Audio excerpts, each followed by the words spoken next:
Good morning, children. Today I am teach about Standard 6 Lesson 3 काकी। लेखक है सियाराम रमन गुप्त। कहानी। उस दिन बड़े सवेरे श्यामू की नींद खुली तो उसने देखा घर भर में कोहराम मचा हुआ है। कोहराम मतलब शोर। उसकी माँ सिर से पैर तक एक कपड़ा ओढ़े हुए कंबल पर भूमि शयन कर रही है। भूमि शयन मतलब नीचे सोना। घर के सब लोग उन्हें घेर कर बड़े करुणा स्वर में बिलाप कर रहे हैं। बिलाप मतलब रोना। लोग जब उसकी माँ को शमशान ले जाने के लिए उठाने लगे तब श्यामू ने बड़ा उपद्रव मचाया। लोगों के हाथ से छूटकर वह माँ के ऊपर जा गिरा और बोला, काकी सो रही है, इन्हें इस तरह उठाकर कहाँ लिए जा रहे हो? मैं इन्हें ना ले जाने दूंगा। लोगों ने बड़ी कठिनाई से उसे हटाया। काकी के अंतिम संस्कार में भी वह ना जा सका। एक दासी बड़ी मुश्किल से उसे घर पर ही संभाले रही। उद्योपी बुद्धिमान गुरुजनों ने उसे विश्वास दिलाया कि उसकी काकी उसके मामा के यहाँ गई है। कहाँ गई है? मामा के यहाँ। परंतु यह बात उससे छिपी न रहा सकी कि काकी और कहीं नहीं बल्कि ऊपर राम जी के यहाँ गई है। राम जी के यहाँ मतलब भगवान जी के पास गए हैं। और वह शांत ना हो सका। वह प्राय अकेला बैठा बैठा शून्य मन से आकाश की ओर ताका करता। एक दिन उसने ऊपर एक पतंग उड़ती हुई देखी। ना जाने क्या सोचकर उसका हृदय एकदम खिल उठा। पिता के पास जाकर बोला, काका मुझे एक पतंग मंगा दो, अभी मंगा दो। पत्नी की मृत्यु के बाद से बिशंबर बड़े अनमन से रहते थे। अच्छा मंगा दूंगा। वे उदास भाव से और कहीं चले गए।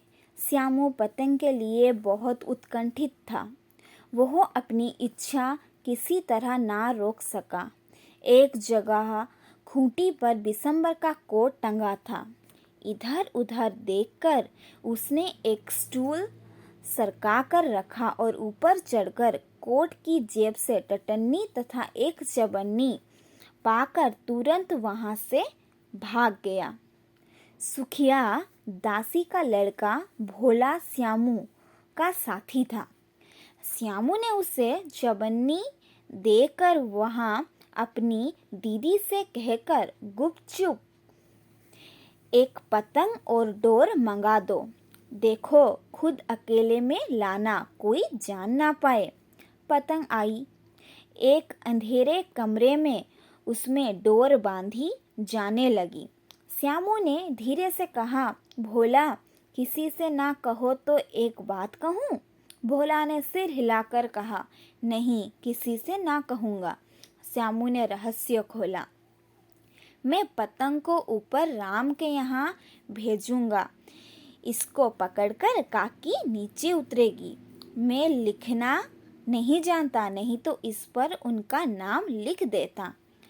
भोला श्यामू से अधिक समझदार था। उसने कहा, बात तो बड़ी अच्छी सोची है तूने, पर एक कठिनाई है। यह डोर बहुत पतली है।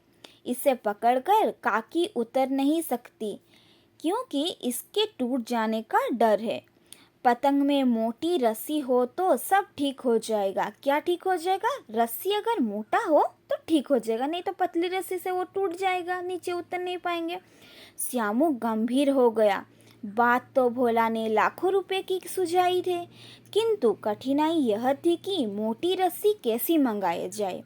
पास में दाम है नहीं और घर को जो आदमी है उसकी काकी को बिना दया माया के जला आए हैं।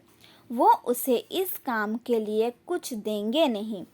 उस दिन श्यामू को चिंता के कारण बड़ी रात तक नींद नहीं आई। पहले दिन वाली तकरीब से दूसरे दिन फिर उसने पिता के कोट से 1 रुपया निकाला और ले जाकर भोला को देते हुए कहा, देख भोला, किसी को मालूम ना होने पाए, अच्छी अच्छी 2 रस्सियां मंगा दे, एक रस्सी छोटी पड़ सकती है। जवाहर भैया से मैं एक कागज पर काकी लिखा लूँगा, नाम लिखा रहेगा तो पतंग ठीक उन्हीं के पास पहुंच जाएगी। 2 घंटे बाद प्रफुल्ल मन से श्यामू और भोला अंधेरी कठोरी में बैठे पतंग में रस्सी बांध रहे थे। अकस्मात उग्र रूप धारण किए हुए बिशंबर शुभ काम में विघ्न की तरह वहां जा घुसे तथा भोला और श्यामू को धक्का मार कर बोले, तुमने हमारे कोट से रुपया निकाला है। भोला एक ही डांट में मुखबिर बन गया, बोला, श्यामू भैया ने रस्सी और पतंग मंगाने के लिए पैसे निकाले थे। विशंबर ने श्यामू को 2 तमाचे जड़कर कहा, चोरी सीखकर जेल जाएगा? अच्छा, तुझे अच्छी तरह समझाता हूँ। यह कहकर उसे और कई तमाचे जड़े और पतंग फाड़ डाली।